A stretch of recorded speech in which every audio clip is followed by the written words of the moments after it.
चलिए तो अब हम लोग क्वेश्चन नंबर 7 स्टार्ट करते हैं। ये रहा हम लोग के पास क्वेश्चन नंबर 7। क्या दे रखा हुआ है?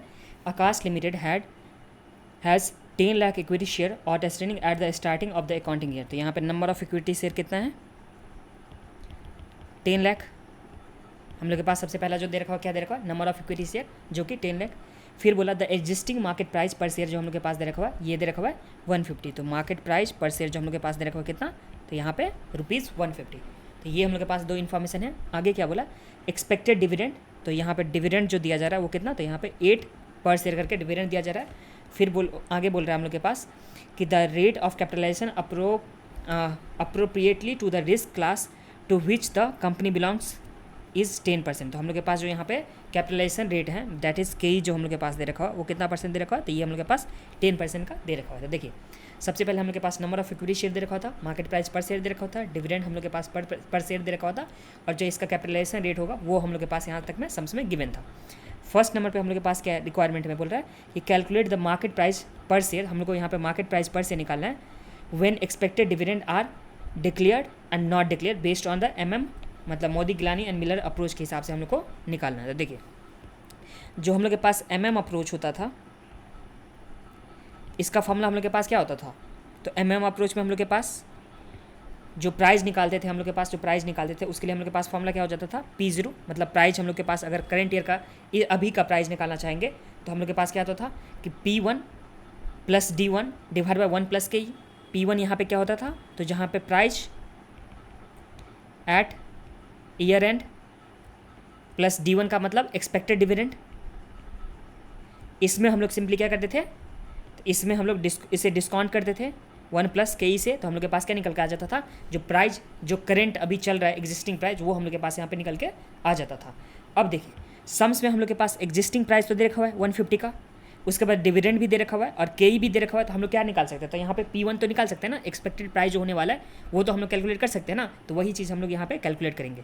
तो ये देख लीजिए कैसे हम लोग कैलकुलेट करते हैं। तो देखिए जो हम लोग के पास यहाँ पे देखिए जो हम लोग के पास फॉर्मूला हो गया था P0 इक्वल टू क्या होता था? तो P1 जो प्राइस ईयर एंड मतलब नेक्स्ट ईयर का प्राइस जो होगा प्लस D1 डिवाइड बाई हम 1 प्लस क्या करते थे? के ई करते थे।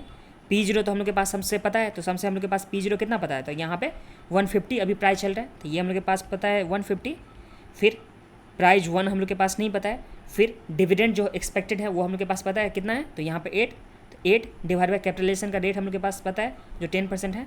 तो यहाँ पे 1 प्लस 0.10। अब हम लोग क्रॉस मल्टीप्लिकेशन कर देंगे तो 150 इंटू 1.1 इज इक्वल टू क्या हो गया? P1 प्लस में 8। तो यहाँ पे P1 इज इक्वल टू कितना हो जाएगा? तो यहाँ पे 150 इंटू 1.1 कर देंगे तो हम लोग के पास आ गया 165। इसमें से माइनस कर देंगे 8 तो हम लोग के पास कितना हो जाएगा?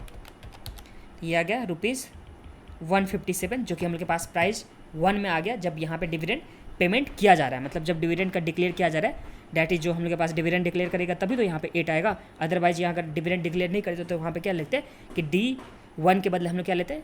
तो 0 लेते। तो ये इस तरह से हम लोग यहाँ पे प्राइस निकाले जो कि हम लोग के पास प्राइस जो करंट ईयर का प्राइस मतलब जो आने वाला ईयर है उसके लिए प्राइस कितना हो जाएगा? तो यहाँ पे ₹157 जो कि यहाँ पे निकाला हुआ है।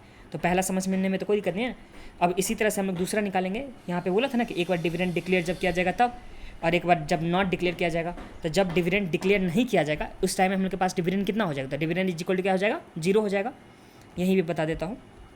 देखिए फॉर्मूला तो सबसे पहले हम लोग के पास यही हो गया P0 इक्वल टू क्या हो गया? P1 प्लस में D1 डिवाइड बाई 1 प्लस के ई हो गया। ठीक है, P0 तो वही रहेगा 150 जो कि यहाँ पे हम लोग के पास दे रखा हुआ है इज इक्वल टू P1 का P1 डिविडेंड डिक्लेयर नहीं किया जाएगा तो यहाँ पे D0 कितना हो जाएगा? D1 कितना हो जाएगा हम लोग के पास? तो 0 हो जाएगा डिवाइड बाई 1 प्लस 0.10 जो कि हम लोग के पास डिस्काउंटिंग का रेट है। अब हम लोग फिर से क्रॉस मल्टीप्लिकेशन करेंगे तो यहाँ पे 150 इंटू 1.1 कर देंगे इज इक्वल टू क्या हो गया? P1। तो यहाँ पे P1 इज इक्वल टू हम लोग के पास कितना हो जाएगा?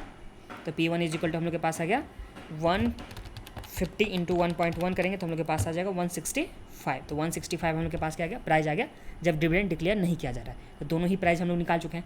जब डिविडेंड डिक्लेयर किया गया तो 157, जब डिविडेंड डिक्लेयर नहीं किया गया तो यहाँ पे 165 ये हम लोग के पास प्राइस निकल के आ गया। तो ये तो हम लोग के पास जो फर्स्ट नंबर का रिक्वायरमेंट था इसमें क्या बोला था कि मार्केट प्राइस निकालना जब डिविडेंड डिक्लेयर किया जाएगा, जब डिविडेंड डिक्लेयर नहीं किया जाएगा तो दोनों का प्राइस हम लोग के पास आ चुका है। अब सेकेंड वाला रिक्वायरमेंट में चलते हैं। तो एक बार मैं इरेज करता हूँ, अगर आप लोग लिखना चाहोगे तो लिख लीजिए। अब देखिए सेकेंड नंबर पे हम लोग के पास रिक्वायरमेंट में क्या बोला है? जो सेकेंड नंबर का हम लोग के पास रिक्वायरमेंट है, इसमें क्या बोला है, calculate number of share to be issued. यहाँ पे कितना नंबर ऑफ शेयर इशू किया जा रहा है by the company at the accounting year end. तो हम लोग के पास end of the accounting year में कितना यहाँ पे नंबर ऑफ शेयर इशू किया जाएगा, वो हम लोग को सेकंड नंबर पे निकालना है। On assumption that the net income for the year is 3 crore. तो जो यहाँ पे हम लोग के पास नेट इनकम जो है, जो हम लोग के पास कितना दे रखा है, 3 करोड़। और जो इन्वेस्टमेंट किया जाएगा, उसके लिए हम लोग के पास बजट कितना हम लोग के पास है, तो यहाँ पे 6 करोड़ का। तो यहाँ पे जो इन्वेस्टमेंट किया जाएगा, वो जो इन्वेस्टमेंट का अमाउंट होना चाहिए वो हम लोग के पास कितना हो गया, तो यहाँ पे 6 करोड़। तो देखिए नेट इनकम हम लोग के पास दे रखा है, इन्वेस्टमेंट जो करना है वो हम लोग के पास दे रखा है, 6 करोड़ का इन्वेस्टमेंट करना है, ये हो गया। और इससे पहले हम लोग के पास इन्फॉर्मेशन में क्या दे रखा हुआ था, तो हम लोग के पास नंबर ऑफ इक्विटी शेयर जो आकाश के पास था वो था 10 लाख का, जिसका प्राइस चल रहा था 150 करके, और एक्सपेक्टेड डिविडेंड था 8। और जब यहाँ पे डिविडेंड डिक्लेयर किया गया उस टाइम में हम लोग के पास प्राइस जो आने वाला है, प्राइस वो निकल के आया था, वो कितना, तो ये निकल के आया था 157। और जब डिविडेंड डिक्लेयर नहीं किया गया था तो उस टाइम का हम लोग के पास प्राइस निकल के आ गया था। तो ये हम लोग के पास इन्फॉर्मेशन है। इससे हम लोग को निकालना क्या है, तो यहाँ पे नंबर ऑफ शेयर्स कितना इशू करना है वो हम लोग को कैलकुलेट करना है। तो देखिए सबसे पहले नेट इनकम हम लोग के पास कितना है, तो 3 करोड़ हम लोग के पास सबसे पहले नेट इनकम में दे रखा हुआ है। तो नेट इनकम हम लोग कितना लिख देंगे, तो यहाँ पे नेट इनकम हम लोग लिख देंगे 3 करोड़ का। 3 करोड़ का मतलब कितना, तो 300 लाख हम लोग सबसे पहले नेट इनकम लिख दिए। अब जब डिविडेंड डिक्लेयर किया जाएगा, तो डिविडेंड कितना डिक्लेयर हो जाएगा, तो देखिए जब डिविडेंड डिक्लेयर किया जाएगा तो डिविडेंड एक शेयर के लिए कितना डिक्लेयर किया जा रहा है, तो 8 रुपीज़। और नंबर ऑफ शेयर आकाश के पास कितना है, तो यहाँ पे 10 लाख, तो 10 लाख इंटू 8 हो जाएगा। तो हम लोग यहाँ पे सिंपली कर देंगे 10 लाख इंटू 8, दैट इज़ 80 का यहाँ पे डिविडेंड डिक्लेयर किया जाएगा। तो जब डिविडेंड डिक्लेयर किया जाएगा तो हम लोग के पास कितना रिटेन अर्निंग बच जाएगा, तो देखिए नेट प्रॉफिट हम लोग के पास 300 लाख दे रखा हुआ था, जिसमें से डिविडेंड 80 लाख का हो गया। तो अगर 300 में से अगर हम लोग 80 माइनस कर देंगे तो हम लोग के पास जो नेट में रिटेन अर्निंग जो बचा वो कितना बचा, तो यहाँ पे 220 बचा। देखिए सबसे पहले कंपनी के पास कितना था नेट इनकम, तो 300 नेट इनकम था, जिसमें से डिविडेंड दे दिया गया कितना, तो यहाँ पे 80 का डिविडेंड दिया गया। तो यहाँ पे जो रिटेन अर्निंग बचेगा वो कितना, तो 220। और सेकंड केस में जब डिविडेंड नहीं दिया गया तो जितना का जितना अर्निंग था वो सारा का सारा क्या हो जाएगा, तो रिटेन अर्निंग हो जाएगा। तो यहाँ तक में तो कोई दिक्कत नहीं है ना, तो ये हम लोग के पास हो गया। अब जो हम लोग को इन्वेस्टमेंट करना है वो कितने का इन्वेस्टमेंट करना है, तो यहाँ पे 6 करोड़ का इन्वेस्टमेंट करना है, दैट इज 600 लाख का हम लोग को दोनों के टाइम में इन्वेस्टमेंट करना है। तो अब हम लोग को बाहर से कितना पैसा लेना होगा, तो देखिए पहले से हम लोग के पास पैसा है 220 और 300 हम लोग के पास है, और हम लोग को इन्वेस्टमेंट करना है 600। तो देखिए 600 इन्वेस्टमेंट करना है, जिसमें से 220 माइनस कर देंगे जो पहले से हम लोग के पास पैसा है रिटर्न अर्निंग के फॉर्म में। तो हम लोग को कितना बाहर से लेना होगा, तो 380 हम लोग को बाहर से लेना होगा। और सेकंड केस में पहले से हम लोग के पास 300 है और हम लोग को इन्वेस्टमेंट करना है 600 का, तो हम लोग को बाहर से कितना लेना होगा, तो 300 का हम लोग को बाहर से लेना होगा।